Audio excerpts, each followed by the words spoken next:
Next up, we're going to add some snow, and this is where the mountain starts looking cool.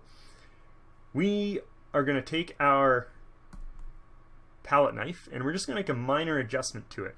And because making mountains is pretty fun, I'm going to save this as its own brush again. And the only thing I'm going to change is I'm going to add a pattern here. So just take a look at what this knife looks like now. It looks like this. It does have some open areas, some of those dots, and that's because in our brush tip, you can see here, it's not fully solid. That's controlled by this density, 83%. Just another one of these settings you can fool around with. 83 is what it's at. If I change it to 100, it's going to be solid. And if I change it back to 83 or wherever it was, I'm going to get those dots again. And you can see, if you look there as you change this, a really low density brush there. But I want to add a pattern. So what a pattern is going to do is it's going to force your brush to draw in certain areas and not in other areas based on a texture that you provide it. Right now it has this gray, which you can't really tell what's going on. But if we pick something obvious like this, let's scroll up to the top and we'll pick these stars. Oh yeah, you can totally see that. So there's our pattern. We're drawing in that pattern. And another obvious one like some scales. These are all different sizes as well. Some pretty cool effects.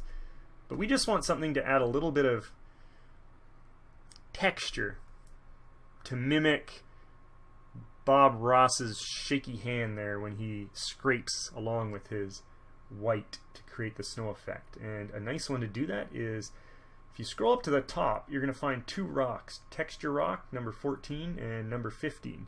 And choose either of these. They're going to look great. And now you're going to get just a slight texture which you can see underneath there. That's going to make our mountain snow look really cool. That's the only thing I'm going to change. Before I save it, I'm going to reload the brush, and I want to draw in white though on here just to change it a little bit so I know the difference between my brushes. Load that up again, and I'll just add some sort of white there so you know it's the snow. Doesn't have to look good, I just need to know in the pop-up. And in the pop-up you can barely see it anyway. Alright, let's call this BR Palette Knife Snow. Save. Let's go add that from the presets button in the toolbar. BR Palette, it's already selected, that's great. If not, you can just search BR. I'm going to right click there and I'm going to assign to the Bob Ross tag, and there it is. And you can see it a little bit, so now I can tell the difference between the two. So let's add some snow. Remember that I've turned the tilt off because I suspect many students will not have that ability. If you do, you should practice it. It's really cool. It's much easier to do. But for now what I'm going to do is I'm just going to start at the top here, and I'm going to, with quite a bit of pressure, I'm going to drag down and create some ridges on this mountain. Something like that. It's a little bit long. Control Z. Might want to try this a few times. I'm going to go to the top and maybe a little less pressure actually and do something like that. Okay, that looks kind of cool. Same thing over here. Should be the same angle as our brush currently is. That helps us out a bit. And this one I'm going to go a little bit more smooth there. Now here's a problem, is I want to turn my brush and I can't.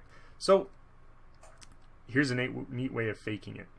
What we can do is we can rotate the canvas in lieu of rotating our brush. We can do that with the 4 and the 6 keys on the number pad or above the keyboard.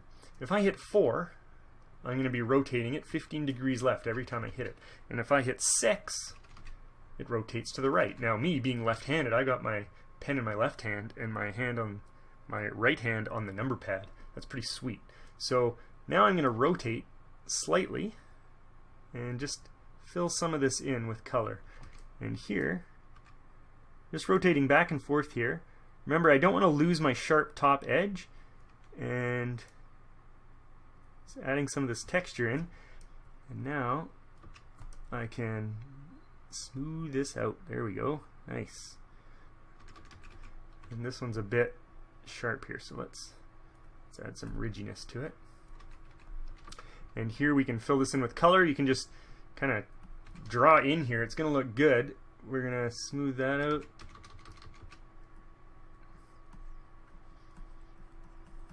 We'll be blending it a little bit. Try not to have too many sharp lines.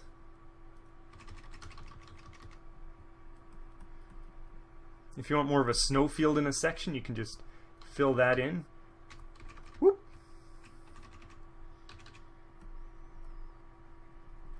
Get some circles, different angles. You can get some glaciers up there. Do some over on this mountain too.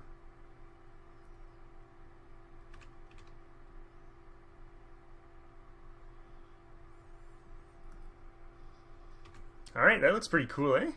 Actually zoom out. Actually, you can see it down there. It looks awesome. The last part we need to add are the shadows on the other side of the mountain, which you can see I've already added here. To do that, we're going to mix in a little bit of blue. So with our base color, foreground color of titanium white, I'm going to mix in a bit of phthalo blue. 50-50 mix is good. I'm going to click the mix to make that my active color. And here I'm going to zoom in a bit, and the brush is a bit big. Bob Ross is using the edge of his palette knife, so let's reduce that to about 50 pixels, half an inch. And now what I want to do is I want to keep my brush parallel with the edge of the mountain. I'm going to use those 4 and 6 keys to do that, and I'm just going to very lightly brush down like this to create those shadows.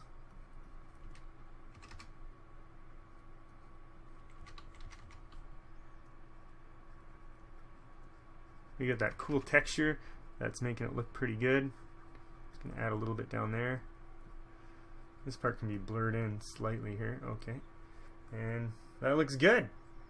I already did the other side here, so you can go back and add that in. I'm going to add a more snowy patch there. You can do that. And you know what? That snowy patch does not look good. Not a happy accident. Okay, that looks fine. Now, I actually made many mountains because it's pretty fun. And even though this one took us a bit of time because I was explaining it, once you get the hang of it, you can whip these up in 2 minutes. So, there's another example, another example. Oops, another example. And this top one here is probably my favorite one there. I'm going to stick with that one. That's it for this show. Thanks for joining me, and I hope to see you next time.